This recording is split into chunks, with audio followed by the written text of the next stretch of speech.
So, I watched the season finale of Ahsoka, and I've got some thoughts to share with you.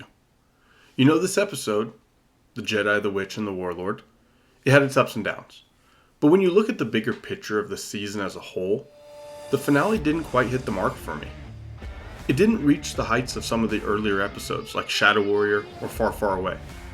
It was good on its own, it just did not deliver as a season finale, at least not to me. At the end of our episode, our heroes are in a tough spot. Ahsoka, Sabine, and Huyang are stranded on Peridea, while Ezra has headed home to reunite with Hera and Chopper. The worst part? Thrawn has made a comeback to resurrect the fallen Empire. But what surprised me was Ahsoka's reaction. She seemed strangely calm, saying it's time to move on. I mean, her home galaxy is in peril, and she's all zen about it. It's on brand for her newfound faith in the Force, but shouldn't there be some more panic, some drama?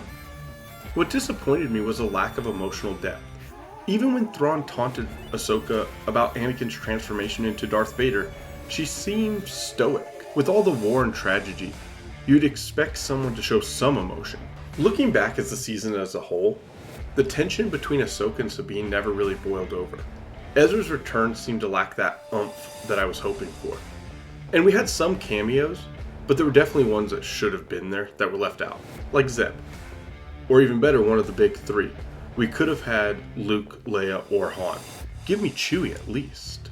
If you guys have liked these videos so far, please hit that like button and subscribe. Help me grow this channel. I really appreciate you guys. One big bright spot though was Morgan Elsbeth's journey into Night Sisterhood and her sacrifice. It added some depth and emotion to her story, and the action scenes were seriously awesome.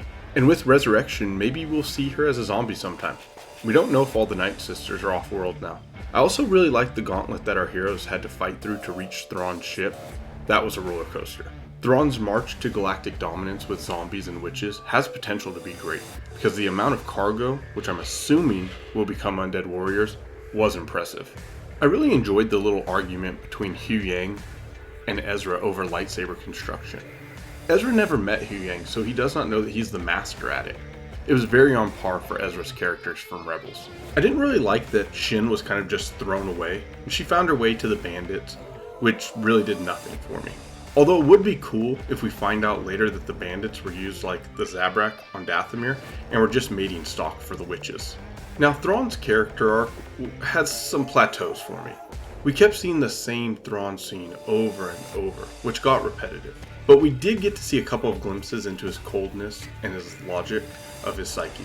I do not know if maybe after 10 years away, or maybe I missed something, but Thrawn was never a big Empire guy, more of helping them to help his people, so I'm interested to see how that plays out in the future. As for Ahsoka, the title character, I hope for more character development from her. But her growth mostly happened in one episode, Shadow Warrior, and beyond a few other moments, we didn't really learn much about her. It was surprising that Sabine's character arc was the most compelling character journey of the series. Dealing with self-doubt, self-identity, and family loss, her story felt from the heart. In the first few episodes, I didn't really enjoy her character, but I really learned to appreciate it. Now, there were some intriguing hints of what's to come in the final minutes of the episode. Ahsoka seeing Morai was a nice touch. Thrawn's arrival in Dathomir sets up something big. The show still has potential. Actually, to be honest, I think it's actually pretty good, but I'm really liking to see where it's going to go. I really like the not so subtle hint about the Mortis gods. Is Balin looking for the son, the father, or could it be Abeloth calling to him? So while the finale wasn't all that I hoped for from Ahsoka, it still remains a solid addition to the Star Wars universe. I did enjoy the series so far.